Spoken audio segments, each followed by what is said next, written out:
pujiku kembalian teman-teman. Haleluya.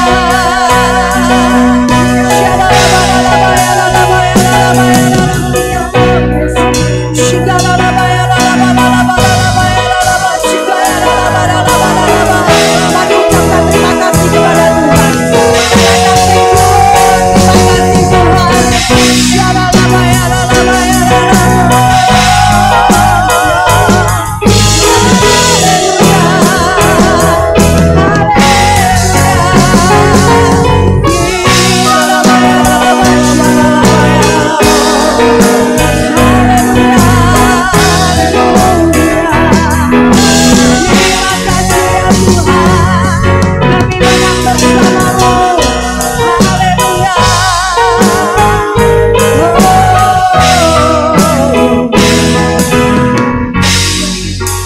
Sebab kami tahu bahwa kemenangan kami bukan karena properti yang kami miliki.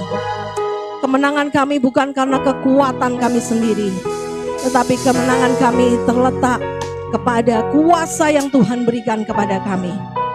Kemenangan kami terletak di dalam hadirat-Mu ya Tuhan. Oleh sebab itu biar sungguh-sungguh ini terjadi atas setiap umat-Mu. Bukan hanya sekedar lagu yang diucapkan dengan mulut kami. Sungguh-sungguh kami mengalami kemenangan karena kami mengucap syukur. Dan hanya orang-orang yang rendah hati yang bisa mengucap syukur senantiasa. Dan hanya orang-orang yang masuk dalam hadirat-Mu yang bisa mengucap syukur senantiasa di dalam segala hal. Buat kami menjadi orang-orang yang lebih dari pemenang ya Tuhan. Dengan masuk dalam hadirat-Mu, merendahkan hati kami di hadapan-Mu, sehingga kami bisa mengucap syukur kepada-Mu. Terima kasih Tuhan Yesus. Sampaikan isi hati-Mu buat setiap kami. Kami membuka hati kami. Kami membuka seluruh akses bagi kebenaran itu mengubahkan hidup kami untuk selama-lamanya. Di dalam nama Tuhan Yesus Kristus kami menerima pewahyuan, hikmat dan pengertian dari Tuhan sendiri. Di dalam nama-Mu kami berdoa dan mengucap syukur. Haleluya. Mari semua Tuhan yang lebih dari pemenang katakan amin. Amin. Katakan amin. Berikan kemuliaan sekali lagi buat Tuhan kita Yesus Kristus. Amin. Silakan duduk Bapak Ibu Saudara. Kalau ada saudara yang kedinginan itu luar biasa. Artinya luar biasa saudara, hebat, masih kedinginan. Saya dari tadi sudah rasakan panas ya. Karena tidak berhenti bergerak. Ya. Hari-hari ini cuaca mungkin kurang baik atau rasanya nggak enak gitu ya, hujan, angin, tapi saya percaya bahwa ketika kita berkata ku menang itu artinya kita menang terhadap cuaca, menang terhadap situasi apapun juga, dan kita tetap mengucap syukur kepada Tuhan. Amin. Bapak Ibu Saudara, haleluya. Ini memang masa-masa berat ya. Kemarin di doa Pondok Daud, ibadah Pondok Daud, saya sempat cerita bahwa hari Jumat itu saya merasakan tekanan yang luar biasa. Seperti sesuatu yang menekan, saya belum pernah ngalami yang namanya ngantuk itu sampai separah itu. Dan itu ketika saya naik motor, saya tahu ini berbahaya. Saya belum ngeh juga sekian waktu bahwa ini adalah peperangan rohani. Artinya saya hanya melawan kantuk saya dengan kekuatan saya sendiri. Sampai satu kali saya melihat langit, dan langit itu sepertinya hitam, menggantung. Dan itu saya langsung tahu bahwa ini seperti sesuatu yang menekan dan membuat banyak orang depresi. Kalau Bapak Ibu Saudara peka dengan keadaan sekeliling, Bapak Ibu Saudara akan melihat, menemukan ada banyak orang yang hari-hari ini tawar hati. Ada banyak orang yang hari-hari ini mengalami depresi. Ya, mungkin tingkatannya berbeda-beda. Tetapi mari kita membuka mata, mari kita mengulurkan tangan bagi orang-orang yang membutuhkan pertolongan kita. Jangan hanya melihat kepada diri sendiri, tapi ada banyak orang yang membutuhkan pertolongan kita. Dan saya ambil tindakan, saya perkatakan firman. Karena yang ada di tangan saya itu adalah pedang roh. Pedang roh itu adalah firman Tuhan. Maka saya perkatakan firman Tuhan, saya berbahasa roh dengan kuat di motor itu. Dan saya melakukan peperangan rohani. Karena ini sungguh-sungguh sesuatu yang menekan dan gak enak, rasanya gak enak. Oleh sebab itu Bapak Ibu Saudara, mari kita belajar. Saya memberi judul hari ini adalah tentang Yeremia atau Jeremiah. Ya, di brosur sudah saya tulis tentang Jeremia. Pendeta Insinyur Niko Nyotora Harjo menerima visi dari Tuhan sejak tahun 2019 bahwa hari-hari ini adalah hari-hari terakhir di mana Tuhan sedang membangkitkan generasi Yeremia. Saya selama itu tidak pernah mengikuti, saya juga tidak terlalu konsen untuk mengikuti gerakannya, tetapi saya sering mendengar tentang generasi Yeremia, generasi Yeremia, generasi Yeremia. Sampai akhirnya Tuhan memberikan sesuatu kepada saya belajar tentang Yeremia. Siapakah sebetulnya Yeremia itu? Sehingga seorang hamba Tuhan besar diberikan visi bahwa hari-hari ini adalah generasi Yeremia sedang dibangkitkan. Nanti kita akan melihat siapakah Yeremia. Nah, kita buka dulu di dalam Yeremia pasal yang pertama. Hari ini kita akan berada di sekitaran kitab Yeremia saja. Lalu nanti di akhir firman Tuhan akan ada ayat lain. Jadi kita akan belajar tentang Yeremia. Siapakah Yeremia itu sampai dikatakan bahwa Yeremia ini adalah seorang nabi besar. Jadi di dalam Alkitab kalau Bapak Ibu Saudara belajar firman Tuhan, belajar Alkitab, di dalam perjanjian lama itu ditulis surat-surat atau kitab-kitab dari nabi-nabi. Ada nabi besar, ada nabi kecil. Nah, Yeremia ini adalah salah satu nabi besar, bukan badannya yang besar ya. Tetapi artinya masa dia melakukan tugasnya itu panjang. Dan dia produktif, artinya dia menulis kitab Yeremia ini sampai pasal yang ke-52, kalau nggak salah. 52, ya betul. Sampai 52 pasal. Nah, ada nabi-nabi kecil, contohnya adalah Amos, lalu Hosea, Amos, lalu Esra, Nehemia itu dibilang dikelompokkan sebagai nabi-nabi kecil. Nah itu belajar, sebetulnya di SOM itu semuanya sudah ada, makanya yang belum ikut SOM harus ikut SOM. Yang sudah ikut SOM dan sudah lupa bisa ikut lagi. Ya, siapakah Yeremia? Nah ini kita akan membaca Yeremia 1 ayat 1 sampai ke 3 dulu. Joyce bisa membantu membacakan? Yeremia pasal 1 ayat 1 sampai 3. Inilah perkataan-perkataan Yeremia bin Hilkia dari keturunan imam yang ada di Anatot di tanah Benyamin. Dalam zaman Yosia bin Amon, Raja Yehuda, dalam tahun yang ke-13 dari pemerintahannya, datanglah firman Tuhan kepada Yeremia. Firman itu datang juga dalam zaman Yoyakim bin Yosia, Raja Yehuda, sampai akhir tahun yang ke-11 zaman Zedekia bin Yosia, Raja Yehuda, hingga penduduk Yerusalem diangkut ke dalam pembuangan dalam bulan yang ke-5. Oke, kalau saudara masih ingat khotbah saya sekian waktu yang lalu tentang genogram atau pohon keluarga dari Daud, di mana keturunan Daud itu memerintah sebagai raja. Kalau saudara masih ingat, nah ada Yosia, ada Yoyakin, ada Sedekia, semuanya itu sudah saya bahas.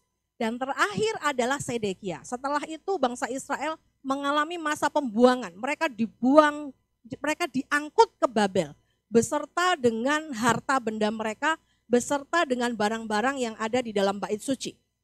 Ya, kalau saudara review kembali nanti mungkin lihat YouTube-nya, saya juga punya daftarnya berapa lama Raja Yehuda yang bernama ini memerintah.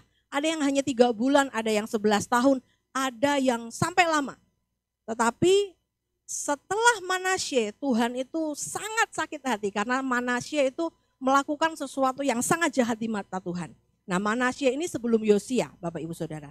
Dan di sini dikatakan bahwa firman Tuhan datang kepada Yeremia di dalam ayat yang kedua, dikatakan dalam tahun yang ke-13 dari pemerintahan Yosia. Nah, Yeremia ini adalah seorang imam, anak seorang imam. Ya, bapaknya namanya Hilkia, bukan Hizkia tapi Hilkia. Ya, dia ada di Anatot. Anatot itu hari ini ada di tepi barat Yerusalem, dekat dengan Yerusalem. Nah, Yeremia itu menjadi nabi pada pemerintahan 5 raja. Siapakah dia? Yosia pada mulai tahun ke-13 pemerintahan Yosia, lalu Yoahaz, lalu Yoyakim, kemudian Yoyakin dan Sedekia. Cukup lama. Dan kira-kira kalau dihitung masa dia menjadi nabi itu kira-kira 40 tahun. Dan yang luar biasa adalah Yeremia dipanggil oleh Tuhan dan diutus oleh Tuhan pada pada tahun ke-13 pemerintahan Raja Yosia itu pada usia 18 tahun. Siapa yang umurnya 18 tahun? Angkat tangan. Oh, Pak Mat sudah mau angkat tangan loh. 17 tahun? 19 tahun? Ya, antara 18 sampai 20 tahun. Ada? Kok Tiongho mau angkat tangan ini? Ya, nah ini anak-anak ini masih di bawah 17 tahun. Mereka masih di bawah 17 tahun. 15 tahun ya, 15 tahun ya. Nah, kakaknya mereka sedikit. Kalau hari ini 18 tahun itu lulus SMA ya atau kuliah semester 1. Masih sangat muda. Sangat-sangat muda. Dan saudara tahu Tuhan menjumpai Yeremia. Tuhan mengutus Yeremia ketika dia berusia 18 tahun. Nah, itu bisa saudara baca di dalam Yeremia pasal yang pertama ayat yang keempat sampai yang ke-10. Saya bacakan aja. Bukti bahwa dia berkata, Tuhan aku ini masih sangat muda. Ya, Yeremia 1 ayat 4 sampai dengan ayat yang ke-10. Yeremia dipanggil dan diutus. Firman Tuhan datang kepadaku bunyinya, sebelum aku membentuk engkau dalam rahim ibumu, aku telah mengenal engkau. Dan sebelum engkau keluar dari kandungan, aku telah menguduskan engkau. Aku telah menetapkan engkau menjadi nabi bagi bangsa-bangsa, maka aku menjawab, Yeremia berkata, jadi itu tadi perkataan Tuhan, lalu Yeremia menjawab, Tuhan Allah, sesungguhnya aku tidak pandai berbicara, sebab aku ini masih muda. Ayat 7, tetapi Tuhan berfirman kepadaku, janganlah katakan aku ini masih muda. Tetapi kepada siapapun engkau kuutus haruslah engkau pergi. Dan apapun yang kuperintahkan kepadamu haruslah kau sampaikan. Janganlah takut kepada mereka sebab aku menyertai engkau untuk melepaskan engkau. Demikianlah firman Tuhan. Sampai di sini dulu. Jadi sebetulnya panggilan Tuhan kepada setiap kita itu tidak tergantung usia. Amin. Siapapun juga itu bisa dipanggil Tuhan. Kalau kita berkata itu kan anak imam, ini perjanjian lama. Kemarin Pak Bambang sudah menjelaskan tentang imamat rajani. Bahwa imam itu adalah posisi kita, bukan jabatan. Tetapi bagaimana kita ini melakukan fungsi sebagai seorang imam, yaitu melayani Tuhan dan menyembah Tuhan. Jadi semuanya kita ini adalah imam. Yang setuju katakan amin. Yeremia ini baru berumur 18 tahun. Dan dia berkata, aku masih muda, aku nggak pandai berbicara. Saudara ingat Musa ketika dipanggil Tuhan, dia berkata, Tuhan aku nggak pandai bicara. Bahkan bisa dikatakan Musa ini gagap. Tetapi Tuhan itu tidak pernah menetapkan seseorang, mengutus seseorang, memanggil seseorang tanpa memperlengkapinya. Apalagi dia berkata, sejak dari kandungan ibumu, aku sudah menetapkan engkau. Maka dia pasti akan memperlengkapinya. Hari Jumat kemarin saya sampaikan, ada seorang yang bernama Samgar. Samgar itu dia sebetulnya bukan seorang hakim, dia hanya seorang tentara. Dia bisa menewaskan orang Filistin dengan tongkat penghalau lembu. Alat yang sederhana, hanya dari kayu, dan dia bisa menewaskan 600 orang musuhnya. Dan dengan demikian dia menyelamatkan bangsa Israel. Hanya dengan alat yang sederhana. Tetapi apa yang membuat itu bisa terjadi? Yang membuat itu bisa terjadi adalah penyertaan Tuhan. Yang membuat itu bisa terjadi adalah firman Tuhan yang datang kepadanya. Oleh sebab itu ayat 9 dikatakan, lalu Tuhan mengulurkan tangannya dan menjamah mulutku. Tuhan berfirman kepadaku, sesungguhnya aku menaruh perkataan-perkataanku ke dalam mulutmu. Ketahuilah pada hari ini aku mengangkat engkau atas bangsa-bangsa dan atas kerajaan-kerajaan untuk mencabut dan merobohkan, untuk membinasakan dan meruntuhkan, untuk membangun dan menanam, dan seterusnya. Jadi kalau Bapak Ibu Saudara merasa sudah tua, aku sudah tua, gak bisa melayani. Siapa bilang? Itu tergantung apakah kita ini menerima otoritas dari Tuhan atau enggak. Dan sesungguhnya dengan kematian Yesus di kayu salib, kita semuanya menerima otoritas dari Tuhan. Kalau saudara berkata, aku masih terlalu muda, aku enggak bisa apa-apa. Bukan masalah usianya, tetapi apakah engkau menerima mandat dan engkau meresponinya dengan benar. Yeremia ini memiliki legal standing. Dikatakan di ayat 1 sampai 9 tadi, pasal 1 ayat 9 sampai 10. Ini legal standing. Ini adalah legitimasi dari Tuhan bahwa Dia akan diutus untuk pergi kepada bangsa-bangsa. Yang pertama, bahwa Tuhan itu menaruh perkataan di dalam mulutnya. Saudara, kalau kita ini enggak kenal firman, maka perkataan kita ini hanya tajam dan menyakiti orang. Saya mau katakan, kalau kita ini tidak belajar firman, kalau kita ini tidak hidup di dalam kebenaran, maka perkataan kita itu bisa tajam, tapi itu hanya akan menyakiti orang. Dampaknya itu hanya akan menyakiti orang. Tetapi kalau kita mengerti firman, kita belajar firman, kita hidup dalam kebenaran, perkataan kita bisa tajam. Dan mungkin itu akan menyakitkan, tapi itu akan mengubahkan. Yang percaya katakan amin. Oleh sebab itu belajar firman. Sehingga kalau ngomong itu bukan hanya menyakiti orang lain. Tetapi firman itu bisa mengubah hidup orang lain. Menaruh perkataanku di dalam mulutmu. Ini sebuah otoritas dari Tuhan bahwa setiap perkataan yang kamu ucapkan itu adalah perkataanku. Lalu yang kedua, Dia diangkat atas bangsa-bangsa dan kerajaan. Ayat 10, ketahuilah pada hari ini aku mengangkat engkau atas bangsa-bangsa dan atas kerajaan-kerajaan. Untuk apa? Mencabut dan merobohkan. Untuk apa lagi? Untuk membinasakan dan meruntuhkan. Untuk apa lagi? Untuk membangun dan menanam. Jangan hanya berhenti sampai membinasakan dan meruntuhkan. Ya, kadang-kadang ketika pendoa lupa, dia hanya runtuhkan. Lupa bahwa kita juga harus menanam, membangun sesuatu yang ilahi dari Tuhan. Apakah Yeremia melakukan semuanya ini ya dengan kekuatannya? Tidak. Semuanya itu hanya perkataan. Ya. Bukan hanya perkataan, tetapi dia memiliki kuasa atas mulutnya untuk mencabut dan merobohkan. Aku mencabut setiap akar yang tidak ditanam oleh Tuhan. Aku merobohkan setiap tembok-tembok yang dibangun oleh keangkuhan manusia.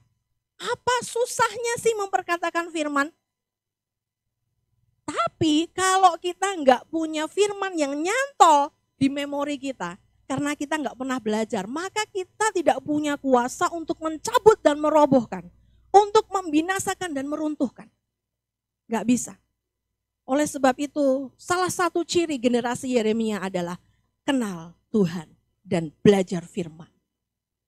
Bagaimana supaya kenal Tuhan? Belajar firman. Bagaimana supaya kenal Tuhan? Perhatikan firman Tuhan sungguh-sungguh. Hari ini banyak sekali media di mana kita bisa belajar firman Tuhan. Saya seringkali memutar YouTube, dengar khotbah dari hamba Tuhan lain. Saya buka video pujian penyembahan dari gereja lain. Kenapa? Bukan hanya untuk supaya saya belajar, tapi ada banyak Tuhan itu berkarya melalui hamba-hamba Tuhan hari-hari ini. Ya, tapi mesti selektif ya, mesti selektif. Kalau udah nggak sesuai dengan kebenaran ya tinggalin. Mesti balik lagi ke firman. Nah, masalahnya kenapa banyak orang tersesat? Karena mereka tidak ngerti firman. Balik lagi nggak ngerti firman. Kalau ketika saya naik motor, saya dalam kondisi ngantuk berat, itu mata itu sudah benar-benar mau nutup, Bapak Ibu Saudara. Dan kalau saya nggak punya pedang roh, kalau saya nggak punya senjata, kalau saya nggak pernah ngerti firman, nggak pernah hafal firman, maka ya mungkin bisa kecelakaan, bisa jatuh dan sebagainya. Dan sampai di rumah ketika ngobrol-ngobrol sudah anak-anak di sekolah, Saya juga ngalami ngantuk yang sangat berat. Pak Bambang baru aja berangkat, naik Grab ke bandara, dan saya tiba-tiba ngantuknya ini beda. Saya bilang, saya belum pernah sengantuk ini, dan saya sebetulnya orang yang bukan orang yang ngantukan. Saya tahan untuk bisa melek, saya tahan untuk bisa begadang dan tetap bangun pagi. Saya bisa. Tetapi hari itu sepertinya sesuatu itu sangat menekan. Tapi saya bisa memilih, sebetulnya saya tidur nggak ada masalah. Tapi saya tahu suamiku barusan berangkat. Dia sebentar lagi mau naik pesawat. Anak-anakku masih di luar. Mereka masih ada di sekolah berkegiatan. Sebentar lagi mereka harus pulang berdua sendiri tanpa saya jemput. Dan saya tahu justru ketika saya ngantuk berat, justru ketika tubuh saya ini sangat-sangat lemah, saya tahu itu waktunya saya harus berperang. Itu waktunya saya harus berjaga-jaga. Sehingga saya berbahasa roh, saya paksa, saya berjuang untuk tidak kalah dengan kondisi tubuh saya. Sebetulnya itu hal kecil. Nah, bagaimana kita bisa mencabut, merobohkan, membinasakan, meruntuhkan, membangun dan menanam? Sebetulnya itu dimulai dari hubungan kita pribadi dengan Tuhan. Yang mengerti katakan amin. Tidak bisa langsung kita ikut doa keliling misi. Wah, kita ini pernah punya pengalaman misi doa keliling ke Palembang waktu itu. Ya, ke Palembang dengan rombongan pakai seragam lagi. Ya itu zaman kebodohan sih Bapak Ibu Saudara. Belum tahu, maksudnya belum tahu. Wah, orang yang nggak tahu, nggak ngerti apa-apa, yang kadang-kadang komitmennya juga masih dipertanyakan. Pokoknya ikut perang. Mas Adi kayaknya ngalami juga. Sering doa peperangan kemana-mana. Tapi apa yang terjadi? Pulang dari Palembang, babak belur semuanya. Tanpa terkecuali kami. Babak belur, benar-benar babak belur. Kenapa? Karena pribadinya belum kuat. Secara pribadi, lepas pribadi itu belum kuat. Jadi yang sudah kuat itu tidak cukup kuat untuk menarik yang belum kuat. Nah, saksi matanya ada Bu Levi. Bu Levi nggak ada? Ada Bu Diah, ada Bu Marta. Ada yang akhirnya murtad, ninggalin Tuhan dari rombongan berapa 10 orang kalau nggak lebih. Ada yang katanya nabiah, tapi akhirnya dia ninggalin Tuhan, dia menikah dengan orang beda kepercayaan dan sebagainya. Babak belur. Semuanya itu harus dilatih dari hari ke hari dalam diri kita sendiri. Nah, bagaimana supaya kita ini bisa memiliki otoritas seperti Yeremia? Kuncinya adalah mendengar suara Tuhan. Katakan mendengar suara Tuhan. Bagaimana supaya kita bisa mendengar suara Tuhan? Ya kita mesti terbiasa dengan hadirat Tuhan. Ya, kita mesti terbiasa dengan hadirat Tuhan. Kalau saudara tidak hafal suaranya orang serumah sendiri, artinya saudara tidak punya pengenalan. Kalau saudara dengar suara teriakan, itu tadi siapa yang berteriak ya? Saudara berarti nggak kenal keluarga saudara sendiri. Itu parah sih, itu parah. Ya. Demikian juga kalau kita dengan Tuhan nggak kenal Tuhan, kita nggak pernah berkomunikasi dengan Tuhan, maka kita nggak bisa tahu ini suara Tuhan, ini suara dari hatiku, atau ini suara setan. Nggak bisa bedakan. Oleh sebab itu mari kenali Tuhan supaya kita bisa mendengar suara Tuhan. Di ayat yang kedua, di pasal 1 ayat yang kedua. Ya, tadi kita sudah baca. Dalam zaman Yosia bin Amon, Raja Yehuda, dalam tahun yang ke-13 dari pemerintahannya, katakan sama-sama, datanglah firman Tuhan kepada Yeremia. Datanglah firman Tuhan kepada Yeremia. Tuhan datang kepada Yeremia melalui apa? Firman-Nya. Amin, Bapak Ibu Saudara. Dan Tuhan itu seringkali berbicara kepada kita, bukan seringkali. Tuhan itu berbicara kepada kita melalui firman-Nya. Jangan muluk-muluk kepengen dengar suara Tuhan secara audible. Kita dengar suara Tuhan yang bergetar, menggelora. Kalau kita nggak pernah baca firman Tuhan. Sebab suara Tuhan itu apa? Suara Tuhan itu ya ketika kita membaca firman. Amin. suara Tuhan itu adalah ketika kita belajar firman. Oh, Tuhan maunya begini, Tuhan maunya begini. Jadi kalau kita mau menjadi seperti Yeremia, saya percaya Tuhan bukan sembarangan loh ngasih visi kepada hamba Tuhan besar ini. Bahwa hari-hari ini adalah dibangkitkannya generasi Yeremia. Saya percaya itu bukan main-main. Dan saya percaya itu sungguh-sungguh terjadi. Kenapa dikatakan generasi Yeremia?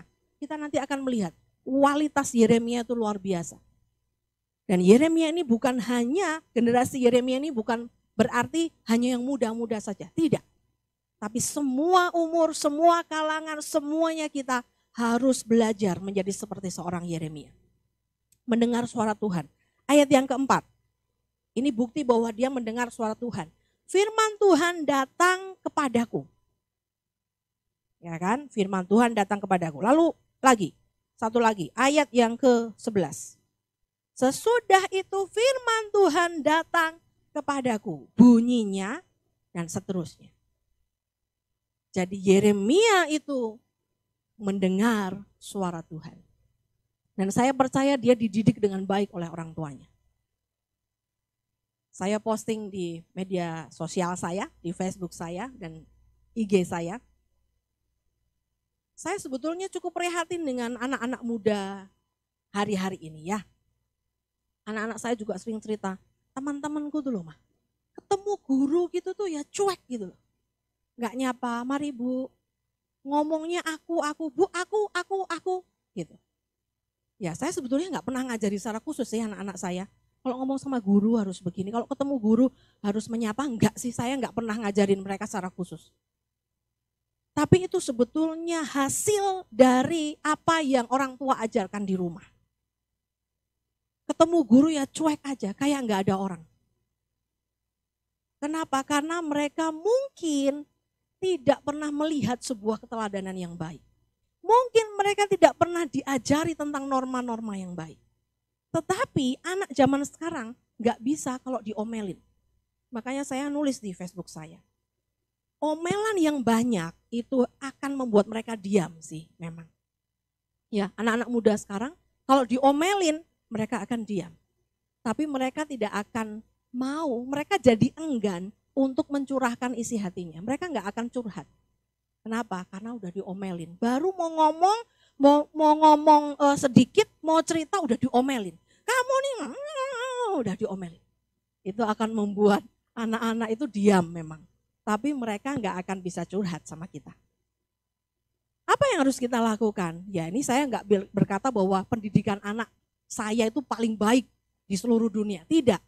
Saya masih belajar banyak, saya juga sering kali gagal. Saya gagal memahami anak-anak saya. Saya gagal mengerti apa maunya mereka. Saya sering kali masih gagal. Masih terjadi kesalahpahaman dan sebagainya. Dan saya berkata sediakan saja waktu dan telinga untuk mendengarkan mereka. Maka mereka tidak akan tahan untuk menyimpan rahasianya. Lalu ada yang komen, yaitu saudara saya sendiri. Banyaknya omelan itu membuat anak-anak saya takut akan Tuhan. Sudah terbukti, ya saya like aja, oke. Saya tidak sedang mengajari bahwa kamu harus begini, tidak. Tetapi anak-anak zaman sekarang, nah anak-anaknya udah dewasa-dewasa, udah bekerja semua. Zaman dulu HP belum seperti ini. Media sosial belum seperti ini. Kalau saudara ngomel hari ini paling ditinggal nonton HP. Kalau saudara ngomel hari-hari ini, oke, ya. Anak saudara sepertinya oke, diem, gak bantah. Tapi habis itu dia akan lupakan apa yang saudara katakan dan dia akan sibuk dengan dunianya sendiri. Pendidikan zaman dulu dengan zaman sekarang ya berbeda. Kita mesti update, Makanya sediakan waktu dan telinga untuk mendengarkan mereka. Mereka tahu loh, kalau kita ini mendengarkan dengan segenap hati atau enggak. Kadang-kadang anak saya ketika ngomong saya cuman, mama kayaknya enggak ini deh, kayaknya mama itu enggak segenap hati deh katanya. Oh iya, memang lagi. Terus udah kak, diem aja kak, dia lagi enggak konsen katanya. Kalau mereka cerita dan saya enggak perhatikan gitu, kak, udah kak, oke kak, diem aja kak, enggak usah cerita sekarang, dia lagi enggak konsen katanya. Mama lagi enggak konsen, ya. Tapi saya mau katakan bahwa dimulai dari rumah, keteladanan itu lebih penting daripada omelan yang beribu-ribu kata. Nah, Yeremia ini dididik dengan baik sehingga dia bisa mendengar suara Tuhan, dia bisa kenal suara Tuhan. Nah, apa aja pelayanan Yeremia? Pelayanan Yeremia yang pertama adalah melawan kemurtatan. Di dalam Yeremia pasal yang kedua, saudara bisa lihat di HP saudara, karena kalau di depan itu tidak ada judulnya. Tapi kalau saudara di HP ada Alkitab, saudara bisa lihat bahwa judulnya adalah Israel murtad kepada Tuhan. Ini yang dilawan oleh Yeremia, melawan kemurtatan. Apakah itu kemurtatan? Pasal 2 ayat yang ke-6 sampai ke-8. Joyce, tolong bacakan. Pasal 2 ayat yang ke-6 sampai ayat yang ke-8. Dan mereka tidak lagi bertanya, di manakah Tuhan yang menuntun kita keluar dari tanah Mesir, yang memimpin kita di padang gurun, di tanah yang tandus dan yang lekak-lekuk, di tanah yang sangat kering dan gelap, di tanah yang tidak dilintasi orang dan yang tidak didiami manusia. Aku telah membawa kamu ke tanah yang subur untuk menikmati buahnya dan segala yang baik daripadanya. Tetapi segera setelah kamu masuk, kamu menajiskan tanahku. Tanah milikku telah kamu buat menjadi kekejian. Para imam tidak lagi bertanya, di manakah Tuhan? Orang-orang yang melaksanakan hukum tidak mengenal aku lagi. Dan para gembala mendurhaka terhadap aku. Para nabi bernubuat demi Baal, mereka mengikuti apa yang tidak berguna. Ya, apa itu kemurtatan? Yang pertama, murtad itu melupakan apa yang sudah Tuhan lakukan. Tadi kalau kita baca dari ayat 6 sampai 8, jadi orang Israel sudah tidak lagi mencari Tuhan dengan segenap hati. Karena mungkin mereka sudah hidup dalam kenyamanan mereka sudah hidup dalam keenakan mereka, sudah di tanah perjanjian sehingga mereka melupakan Tuhan. Mereka lupa bahwa Tuhan yang membawa mereka keluar dari tanah Mesir sampai ke tanah perjanjian. Mereka lupa bahwa Tuhan sudah melepaskan mereka dari tanah perbudakan sehingga mereka bisa sampai ke tanah perjanjian. Kenapa? Karena makmur, karena nyaman, karena sudah merasa cukup. Itu murtad.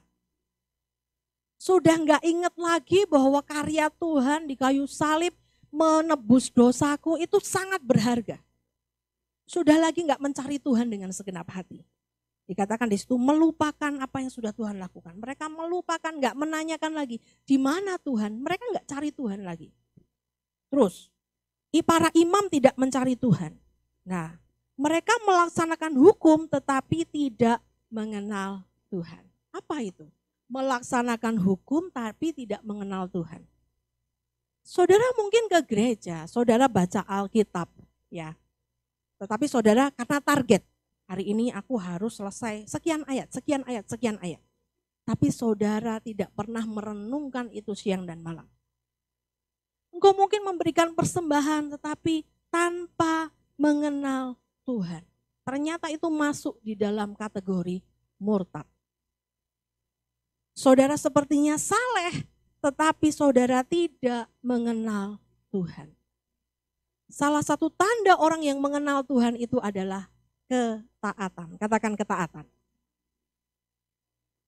Karena dikatakan kalau domba-domba itu kenal suara gembalanya, dia akan nurut. Dipanggil, itu dia akan datang. Tapi kalau yang manggil itu orang asing, dia nggak akan datang.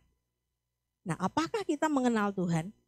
Apakah kita sudah melakukan setiap perintah Tuhan? Lalu dikatakan para gembala mendurhaka terhadap Tuhan. Nabi-nabi bernubuat demi Baal dan mengikuti apa yang tidak berguna. Hari-hari ini banyak nabi-nabi yang mencari sensasi. Hari ini banyak hamba-hamba Tuhan yang mencari sensasi. Ketika viewer YouTube-nya banyak, nah dia mulai mendapat keuntungan. Ketika pengikutnya mulai ribuan, nah disitulah dia merasa puas. Ya, tapi itu enggak semua. Masih banyak hamba-hamba Tuhan yang dengan sungguh-sungguh tulus memberitakan firman. Jadi pelayanan Yeremia, generasi Yeremia, orang-orang seperti kita yang hari-hari ini dipanggil sebagai generasi Yeremia. Yang pertama itu harus melawan kemurtatan. Dimulai dari diri kita sendiri. Amin. Lalu dari diri kita sendiri akan berdampak kepada keluarga kita.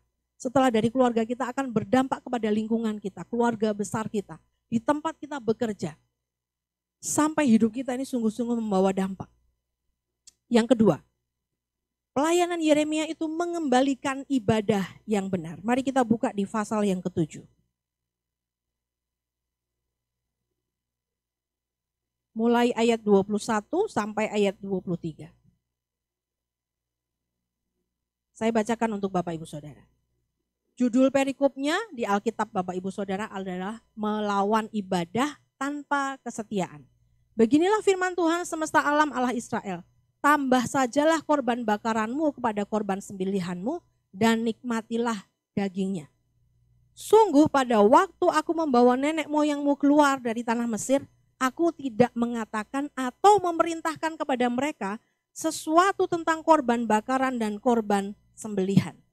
Maksudnya Tuhan, poin pentingnya itu bukan itu. Masalah utamanya itu bukan tentang korban. Ayat 23 kita baca bersama-sama. 1, 2, 3. Hanya yang berikut inilah yang telah kuperintahkan kepada mereka. Dengarkanlah suaraku, maka aku akan menjadi Allahmu dan kamu akan menjadi umatku. Dan ikutilah seluruh jalan yang kuperintahkan kepadamu supaya kamu berbahagia. Siapa yang mau berbahagia? Angkat tanganmu. Satu-satunya cara supaya kita berbahagia adalah mendengar suaranya, mengikuti perintahnya, dan mengenal dia. Amin, Bapak Ibu Saudara, gak ada cara lain.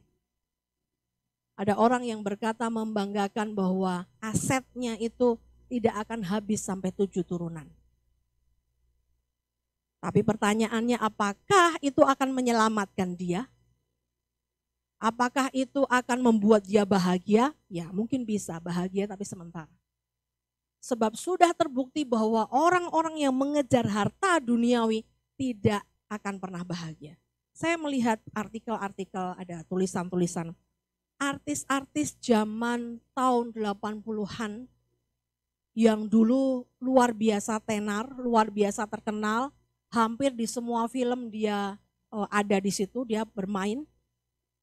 Dan boleh dikatakan pasti kalau dia laku untuk jadi pemeran utama misalnya, pasti uangnya banyak, betul?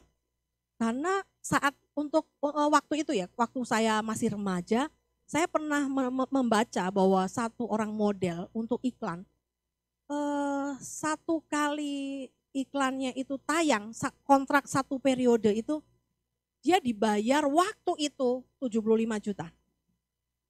Ya. Lalu ada pemeran sinetron, 1 episode itu dia kalau yang sudah terkenal, sudah namanya sudah tenar itu bisa 150 juta. 1 episode. Dan saudara bayangkan sinetron Indonesia itu bisa berapa episode? Bisa ribuan. Ya, apa itu ya? Bisa ribuan ya? Bisa ribuan, bisa ratusan. Makanya saya cinta produk Indonesia, kecuali sinetronnya. Bisa ratusan episodenya dan saudara bisa bayangkan pemeran utamanya itu kalau 1 episode itu 150 juta, berapa mereka punya harta, mereka punya kekayaan. Ya tapi memang dari pagi malam, kehidupannya sudah kacau balau, artinya siklus hidupnya kacau balau. Tetapi di artikel itu dikatakan bahwa artis-artis dulu yang terkenal hidup mewah karena mereka laku untuk main film hari ini. Kalau kita lihat rumahnya sudah jauh dari kemewahan. Bahkan yang ada yang tidak punya apa-apa, tidak tersisa, saudara. Gak punya apa-apa dan bahkan kondisinya menyedihkan. Sebab di dalam Tuhan, semua pengejaran, semua pencapaian ketika itu di luar Tuhan, maka itu akan habis, musnah, tanpa bekas. Nah, ibadah yang benar itu akan membuat kita berbahagia. Amin. Hanya ikuti perintahku. Aku enggak ngomong soal mempersembahkan korban sebetulnya kepada nenek moyangmu. Aku hanya minta mereka mendengarkan suaraku dan taat. Karena itu lebih penting daripada korban apapun juga. Jadi Yeremia ini pelayanannya yang kedua adalah mengembalikan ibadah yang benar. Pertanyaannya, apakah hari ini ibadah kita sudah benar? Apakah hari ini kita sudah mendengar suara Tuhan dan melakukan ketaatan demi ketaatan? Dan itu dimulai dari hal-hal kecil, Bapak Ibu Saudara. Tuhan gak akan suruh Bapak Ibu Saudara tiba-tiba begini, kamu kasih ke tukang becak itu uang 10 juta. Gak mungkin. Percayalah bahwa Tuhan itu tidak akan pernah menyuruh kita dengan sebuah perintah yang melampaui kekuatan kita. Yang setuju katakan amin.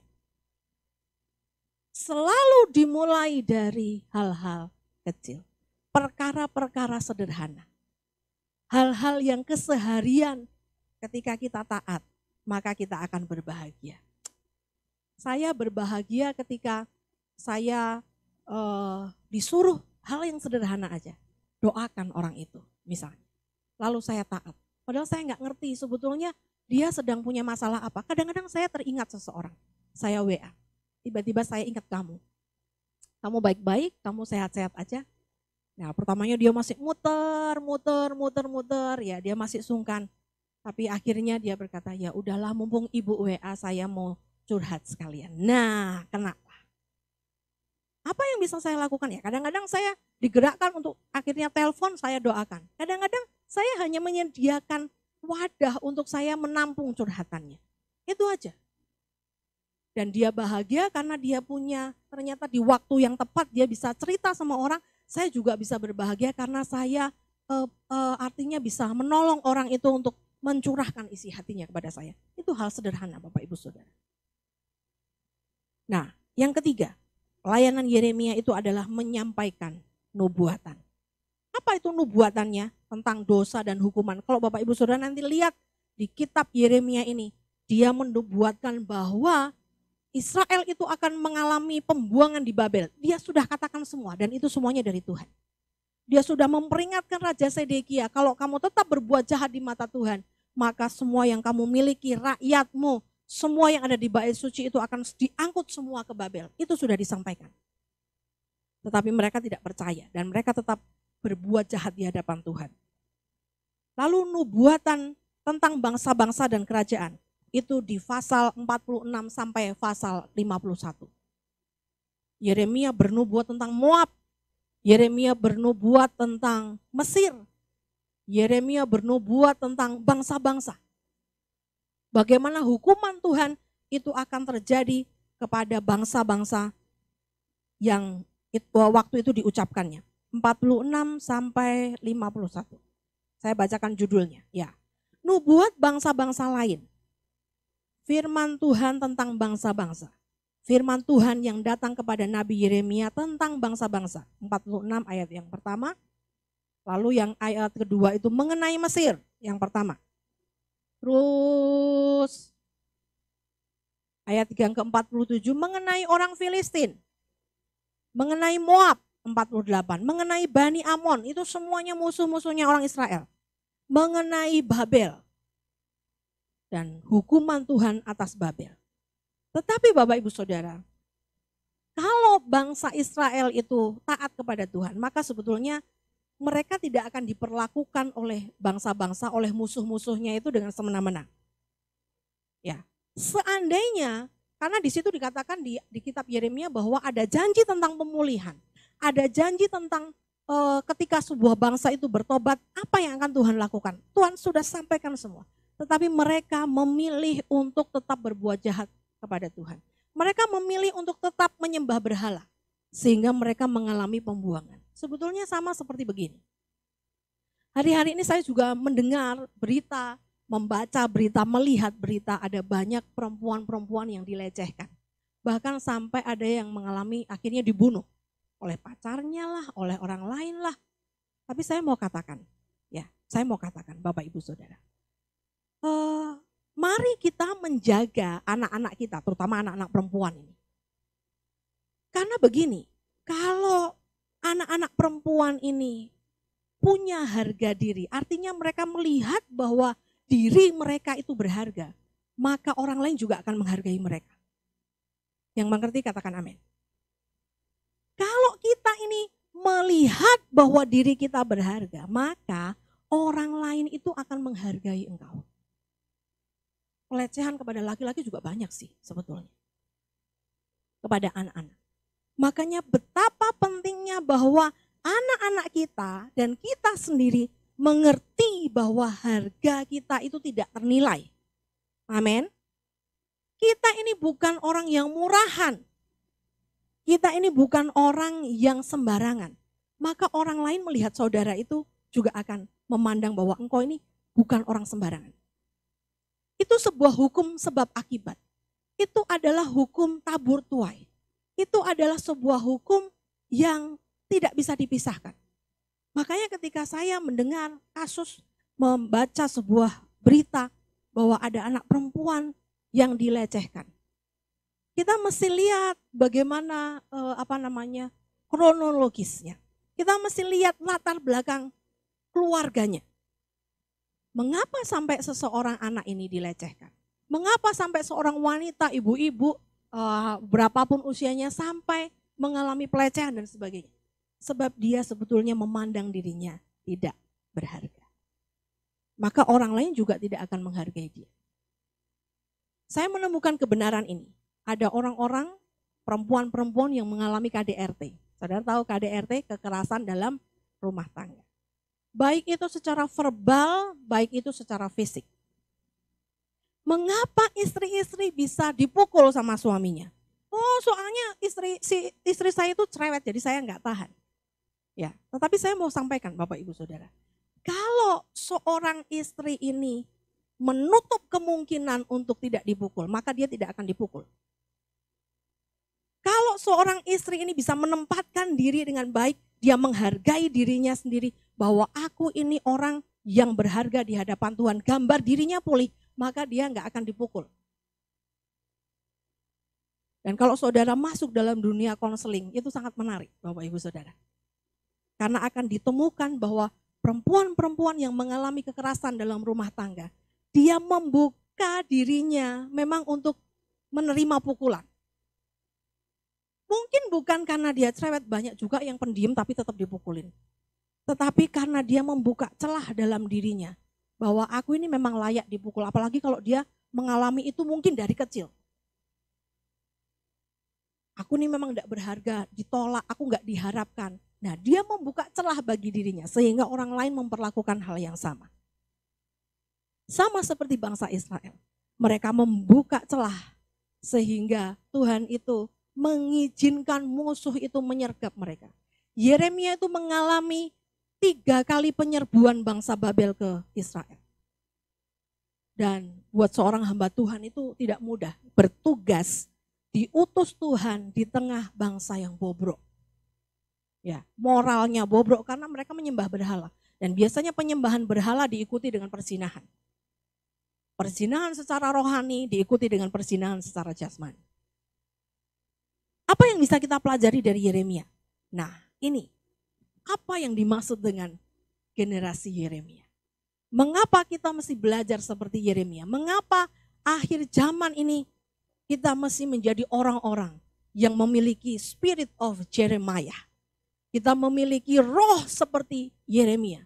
Kalau kita sering mendengar spirit of excellence, siapa itu yang punya spirit of excellence? Daniel.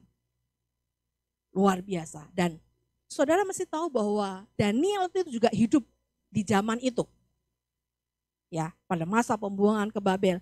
Jadi jangan berpikir bahwa mereka yang ditulis di Alkitab itu zamannya berbeda-beda. Ada zaman yang bersamaan. Dan Daniel itu hidup di zaman itu. Spirit of excellence. Ya, nah, kita mesti belajar spirit of Jeremiah. Apa yang kita pelajari? Yang pertama, Yeremia itu adalah orang yang punya dedikasi tinggi. Dia diperkirakan tidak menikah. Karena sejak umur 18 tahun dia dipanggil Tuhan, dia fokus mengabdikan dirinya sebagai seorang nabi dan melayani Tuhan. Dia tidak menikah. Bukan berarti saya berkata kalau saudara menikah berarti saudara nggak punya dedikasi terhadap Tuhan. Bukan. Ini bukan masalah menikah atau tidak menikah ya. Yang mengerti katakan amin. Yang belum menikah pengen menikah angkat tangan. Wah, Mbak Desi. Kita doakan sama-sama ya. Mau langsung punya cucu Mbak? Tahu ya saudara artinya kalau menikah langsung punya cucu itu berarti tahu ya artinya ya. Karena dia udah bilang amin, waktu itu sudah dibilang sama Pak Bambang, Mbak Desi nanti menikah langsung punya cucu. Dia bilang amin gitu. Nah, yang ngertilah pokoknya ya. Yeremia ini berdedikasi melayani Tuhan. Dia fokus. Dan yang kedua, dia punya konsistensi yang tinggi. Dia tetap melayani dalam penderitaan. Kita mau lihat ya, penderitaannya seperti apa. Apa yang menunjukkan bahwa dia menderita. Yeremia 12. Yeremia pasal yang ke-12.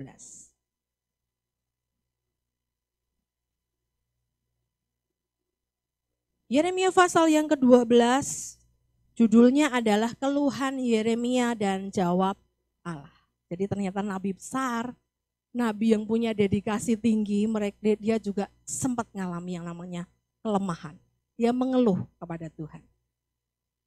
Kita baca aja mulai ayat yang keempat.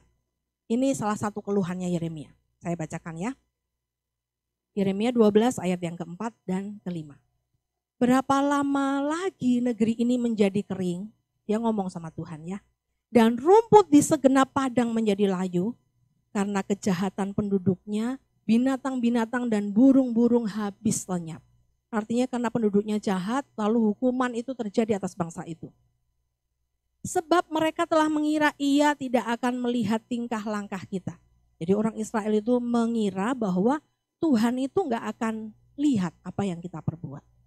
Ada lagu sekolah minggu yang berkata, mata Tuhan melihat apa yang kita perbuat. Semua yang baik, buat yang baik maupun yang jahat, ya dan seterusnya. Jadi mereka tuh sudah sangat mendurhaka terhadap Tuhan. Mereka sudah sangat durhaka kepada Tuhan. Nah, ini jawaban Tuhan. Karena kalau di Alkitab saudara itu ada jedanya, ada jaraknya antara ayat 4 dan ayat ke-5, itu tandanya ini yang ngomong sudah ganti. Ini percakapan Yeremia dengan Tuhan. Lalu Tuhan menjawab begini. Jika engkau telah berlari dengan orang berjalan kaki dan engkau telah dilelahkan, bagaimanakah engkau hendak berpacu melawan kuda? Dan jika di negeri yang damai engkau tidak merasa tentram, apakah yang akan engkau perbuat di sekitar belukar sungai Yordan? Ini jawaban Tuhan. Yeremia sudah putus asa, Tuhan berapa lama lagi keadaan seperti ini harus kami alami. Negeri kami menjadi negeri yang kering, begini dia sudah mengeluh di hadapan Tuhan. Tapi Tuhan menjawab, jangan lelah. Singkatnya begitu, jangan lelah. Dan akhirnya dia bangkit kembali. Lalu ayat yang pasal yang ke-15, di situ juga dikatakan pergumulan Yeremia. Dia bergumul, dia berdoa, dia mengalami keresahan, mengalami kegelisahan. Terus di Yeremia pasal yang ke-17 dikatakan juga pergumulan Nabi Yeremia oleh karena bangsa yang berdosa. Mungkin dia jengkel, aduh bangsa ini kenapa gak bertobat. Saudara mungkin jengkel, aduh kenapa orang yang aku doakan ini gak berubah. Aduh kenapa orang ini gak bertobat ya. Seringkali kita akan begitu, jengkel rasanya gemes gitu. Kok orang ini gak bertobat ya. Lalu Yeremia 20, kita buka. Yeremia pasal yang ke-20. Ayat 7 sampai 18, tapi kita gak usah baca semua.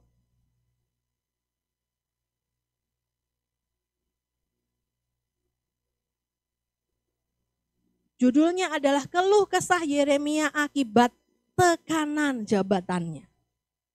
Jadi dia mengeluh, Tuhan engkau sudah membujuk aku, engkau sudah membiarkan diriku dibujuk, engkau terlalu kuat bagiku. Dia mau berkata, Tuhan aku ini udah gak bisa lari kemana-mana. Karena engkau begitu kuat bagiku, aku sudah nurut, aku sudah menikmati firman-Mu, aku ketika engkau berbicara aku sangat menyukai suaramu. Sampai ayat 17 dikatakan, karena hari itu tidak membunuh aku selagi di dalam kandungan. Artinya dia menyesal dilahirkan. Sehingga ibuku menjadi kuburanku dan ia mengandung untuk selamanya. Mengapa gerangan aku keluar dari kandungan, melihat kesusahan dan kedukaan sehingga hari-hariku habis berlalu dalam malu. Saya tadi katakan kira-kira Yeremia menjabat sebagai seorang nabi itu 40 tahun. Dan ada waktu-waktu dia mengalami yang namanya kelelahan. Ada waktu-waktu di mana dia mengalami putus asa, bahkan dia menyesal, kenapa aku harus dilahirkan? Kenapa aku harus dilahirkan dan aku hanya bisa melihat kebobrokan bangsa ini? Dan aku yang harus bertanggung jawab. Kira-kira begitu ya, keluhannya Yeremia. Dia tertekan karena jabatannya sebagai seorang nabi. Tetapi Yeremia tetap bertahan. Oleh sebab itu kita belajar dedikasi dan konsistensi. Konsistensi itu artinya dari awal sampai akhir engkau tetap konsisten. Engkau tetap di jalan itu. Belajarnya dari mana? Belajar dari hal-hal sederhana. Kalau janji ya ditepati. Kalau sudah ngomong A ya A, B ya B. Dilatih lagi dengan apa? Dengan puasa. Kita semua kemarin puasa 40 hari. Kalau mau puasa nggak makan daging ya konsisten nggak makan daging. Kalau puasa nggak makan nasi ya konsisten nggak makan nasi. Saya sebetulnya saya tidak menduga bahwa anak-anak saya bisa konsisten selama 40 hari nggak makan nasi. Saudara pikir itu mudah? Mungkin soal lapar itu kami bisa tahan. Tapi yang lebih sering terjadi adalah bingung. Bingung? Bingung mau makan apa? Kemarin udah tempe, udah sawi, udah kangkung, udah tahu, ayam balik lagi. Ikan, kami nggak makan ikan selama 40 hari. Jarang makan ikan karena ikan itu enaknya pakai nasi, pakai sambal. Ya. Kalau ayam itu masih bisa nggak pakai sambal. Tapi kalau ikan itu harus pakai sambal. Nah, ketika lebaran semua orang makan ketupat. Saya masak opor, saya bawa ketupat ke kampung halaman, tapi kami nggak menikmatinya. Karena opor itu enaknya pakai ketupat. Lalu ketika di rumah Purworejo, ada peyek kesukaan anak-anak, mereka langsung makan. Lalu siapa yang bergurau? Itu dari beras loh. Gitu. Lalu tanya, "Mah, ini dari apa?" "Oh iya, beras." "Aduh, gimana nih, Mah?" "Gimana?" "Enggak apa-apa, kan enggak tahu ya." Sampai segitunya loh, sampai segitunya. Satu kali saya pulang dari Semarang lewat Ambarawa, beli serabi. Saya pikir, wah ini enak, malam-malam karena saya pulang udah malam, saya beli serabi. Sampai rumah masih hangat. Lalu mereka nggak makan malamnya. Paginya saya kasih makan itu, sarapan, buat sarapan. Lalu tiba-tiba saya ingat, aduh serabi ini dari beras. Mama ini menjerumuskan ya, istilahnya bahasanya begitu. Mama ini salahnya mengasih makan anaknya kok serabi yang terbuat dari beras. Ya, oh ya, maaf, Mama salah. Ya, saya tidak berpikir bahwa serabi itu dari tepung beras. Sampai segitunya. Tetapi memang itulah konsistensi. Dari awal sampai akhir yang menyelesaikan. Memulai dan bisa menyelesaikan. Katakan memulai dan bisa menyelesaikan. Ikut SOM ya mulai harus bisa menyelesaikan. Salah satunya begitu. Hari-hari ini orang sudah tidak tertarik kegiatan-kegiatan doa. Tapi Tuhan itu pasti kirimkan orang-orang yang tetap konsisten. Gitu ya. Kemarin acara WPA 3 hari, wah sesuatu yang dahsyat luar biasa. Saya bersyukur tetap ada orang-orang yang konsisten, mengikuti, pindah dari gereja satu ke gereja lain, tetap ngikuti. Dan mereka akan terima berkatnya, mereka akan terima impartasinya, luar biasa. Nah, yang terakhir Yeremia itu mati di Mesir. Karena dia dipaksa mengungsi ke Mesir. Padahal dia sudah berkata bahwa jangan pergi ke Mesir. Karena Tuhan tidak suka kamu pergi ke Mesir. Sementara teman-temannya, orang-orangnya, saudara-saudaranya diangkut semua ke Babel. Ada orang-orang yang tertinggal dan mereka memilih mengungsi ke Mesir. Yeremia sudah berkata, tidak, jangan. Saudara baca semuanya ada di kitab Yeremia. Tapi orang-orang ngeyel. Sebelum mati, Yeremia itu menyampaikan nubuat terakhir kepada orang-orang yang kembali ke Mesir. Yeremia pasal yang ke-44. Saya mau tunjukkan kepada saudara bahwa kalau kita kembali ke Mesir, artinya kita kembali kepada hidup yang lama. Ini yang akan terjadi, mengerikan. Yeremia 44 ayat 12. Saya bacakan. Aku mau mencabut sisa Yehuda yang berniat hendak pergi ke tanah Mesir.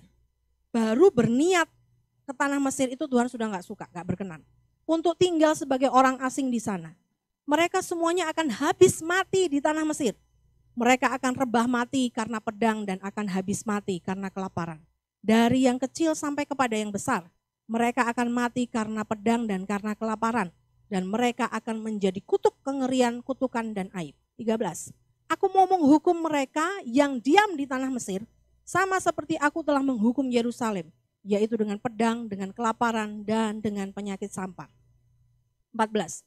Sehingga dari sisa Yehuda yang telah pergi ke tanah Mesir untuk tinggal sebagai orang asing di sana, tidak ada seorang pun yang terluput atau terlepas untuk kembali ke tanah Yehuda, kemana hati mereka sangat rindu untuk diam di sana lagi. Sungguh mereka tidak akan kembali kecuali beberapa orang pengungsi. Dengan kata lain begini, Tuhan itu gak suka. Tuhan itu gak berkenan, dulu kamu sudah tak bebasin dari perbudakan Mesir. Tapi hari ini kamu memilih untuk tinggal di Mesir. Tuhan gak berkenan. Dan dikatakan di situ tidak ada yang terluput, semuanya akan musnah. Oleh sebab itu hati-hati juga dengan spirit Mesir. Amin Bapak Ibu Saudara. Ketika seseorang itu kembali kepada hidupnya yang lama, kembali kepada perbudakan dosa, kembali kepada zaman di mana Tuhan belum menyelamatkan dia, maka yang terjadi adalah Tuhan itu tidak akan membuat dia terluput dari apapun juga. Ya, ada pedang, kelaparan, penyakit sampar. Caranya bisa macam-macam. Ini menjadi pokok doa kita semuanya. Berdoa bagi orang-orang yang berniat kembali ke tanah Mesir. Apa itu yang dimaksud dengan generasi Yosua? Generasi Yosua itu adalah generasi yang berdoa. Dia radikal, tidak kompromi. Dan yang paling penting adalah dia tidak terbawa arus di tengah kebobrokan. Hari-hari ini dunia ini semakin bobrok, Bapak Ibu Saudara. Kejahatan seksual semakin merajalela. Ya, kejahatan demi kejahatan. Kalau kita lihat di Magelang kemarin ada 2 orang ibu ditangkap karena dia membuat arisan online. Dan dia sudah meraup keuntungan 2M. Dan ternyata itu akunnya akun fiktif. Hanya 2 orang ibu itu, dia bikin banyak akun, banyak nomor WhatsApp, sehingga banyak orang yang akhirnya ditawarin, dia percaya bahwa ada banyak orang yang bergabung. Dan ada banyak orang yang dirugikan sampai puluhan juta. Dan kemarin ditangkap 2 orang ibu. Kenapa? Karena ingin menjadi kaya. Firman Tuhan sudah katakan, kalau kamu pengen menjadi kaya, kamu akan jatuh ke dalam berbagai-bagai pencobaan. Dunia ini sudah bobrok. Kalau kita mungkin ditanya, mengapa kita berdoa? Mengapa kita harus berdoa?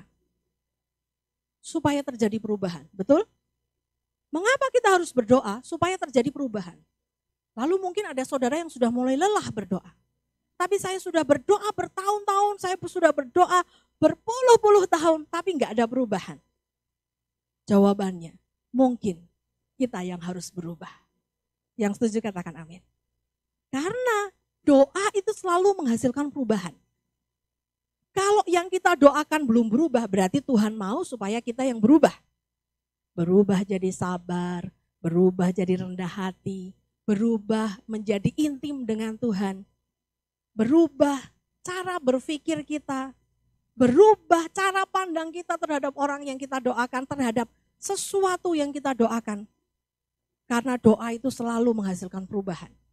Kalau yang kita doakan belum berubah, berarti Tuhan mau kita berubah terlebih dahulu. Ayat terakhir, Ibrani 10 ayat 35 sampai 39. Mari silakan Mas Adi. Ibrani 10 ayat 35 sampai 39. Ini warning buat kita semuanya. Bagaimana kita bisa menjaga hidup kita, menjaga anak-anak kita, menjaga orang-orang yang kita kasihi. Kita baca bersama-sama ya, Ibrani 10 ayat 35 sampai 39. 1, 2, 3. Sebab itu janganlah kamu melepaskan kepercayaan, karena besar upah yang menantinya. Amin. Sebab kamu memerlukan ketekunan, supaya sesudah kamu melakukan kehendak Allah, kamu memperoleh apa yang dijanjikan itu. Stop sampai di sini dulu.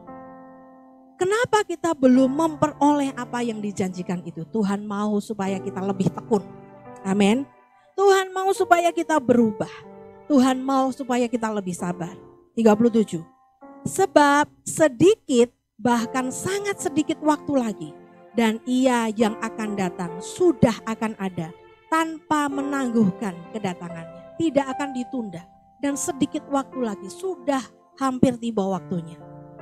38. Tetapi orangku yang benar akan hidup oleh iman, dan apabila ia mengundurkan diri, maka aku tidak berkenan kepadanya. Ini orang-orang yang balik ke Mesir, mengundurkan diri dari Yerusalem, mengundurkan diri dari bait Tuhan, mengundurkan diri dari hadirat Tuhan, maka Tuhan tidak berkenan kepadanya. Tetapi kita bukanlah orang-orang yang mengundurkan diri dan binasa, tetapi orang-orang yang percaya dan yang beroleh hidup. Saudara yang mau beroleh hidup, katakan amin. Bagaimana caranya? Jangan pernah mengundurkan diri. Jangan pernah mengundurkan atau mengendorkan kepercayaanmu kepada Tuhan.